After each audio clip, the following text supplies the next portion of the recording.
You guys look great with all the signs.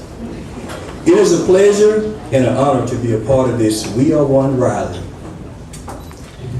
with the AFL-CIO, to the organizers, to the other speakers, to the visitors, union brothers and sisters.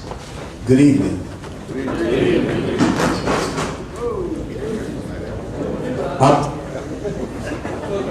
I bring you greetings from the Reverend Johnny Scott, who's the president of the East St. Louis branch of the NAACP. My name is Stanley Franklin. I am the spokesman for the East St. Louis branch of the NAACP and also the chairman of the Labor and Industry Committee.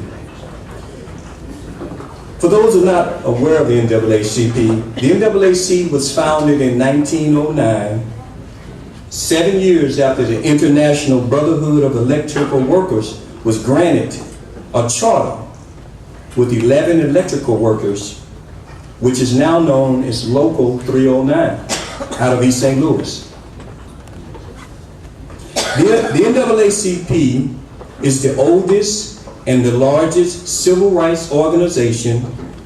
Its members throughout the United States and the world are premier advocates of civil rights in the community, conducting voters mobilization and monitoring equal opportunities in the public and private sector. The NAACP stood with labor unions to fight for collective bargaining rights in the past and the present. On April 4th, 2011, the anniversary of Dr. Martin Luther King's assassination. Those of you that are old enough remember that Dr. King was assassinated in Memphis, Tennessee, where he had went to stand with the sanitation workers, where they were demanding their dreams, the right to collective bargaining, voice of the working and a better family life. The NAACP has joined the unions to unite in solidarity with the working people in dozens of states, where well-funded corporate politicians are trying to take away the rights of Dr. King, which he gave his life for. The freedom for bargaining, to vote, to afford a college education, and justice for all. We are standing here together to make our country a better for all working people. The NAACP and the union, we are one.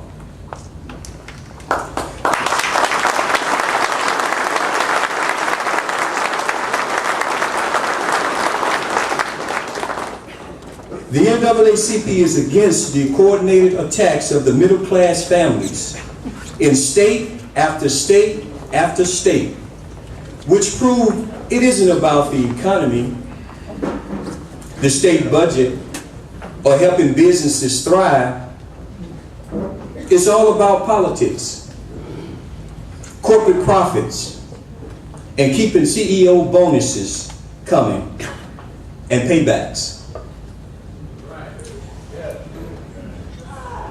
The paybacks is for the corporate extremists who want to weaken the voice of the working and middle class families. The NAACP will work with labor unions to fight to protect the rights of middle class workers by engaging in the process of collective bargaining.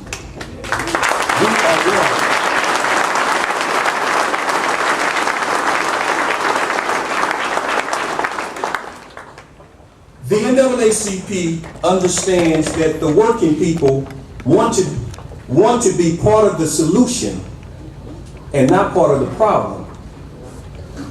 They made that clear in Wisconsin when Governor Scott Walker illegally barred the doors at the state for the citizens to be at the big bucks for corporate donors and right-wing extremists.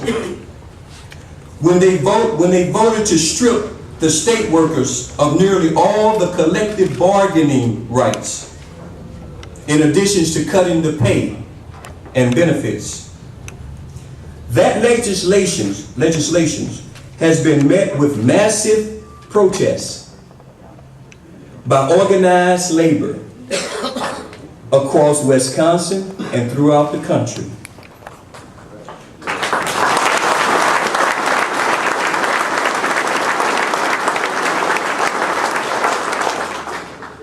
Working class people stood together to call for good jobs. The NAACP, along with over 1,200 branches in youth and college branches, stood with teachers, service workers, and hundreds of Wisconsin residents in opposition of Governor Scott Walker's short-sighted state budget. The NAACP has stood with labor unions in their fight for collective bargaining. We stood in solidarity with union brothers and sisters. As I close, I would like to leave you with a quote from Dr. King. History is a great teacher. Now everyone knows that the labor movement did not diminish the strength of the nation, but enlarged it. By raising the living standards of millions, laborers meticulously created a market for industry and lifted the whole nation to undreamed level of production. Those who attack labor forget those single truths, but history remembers them. Thank you.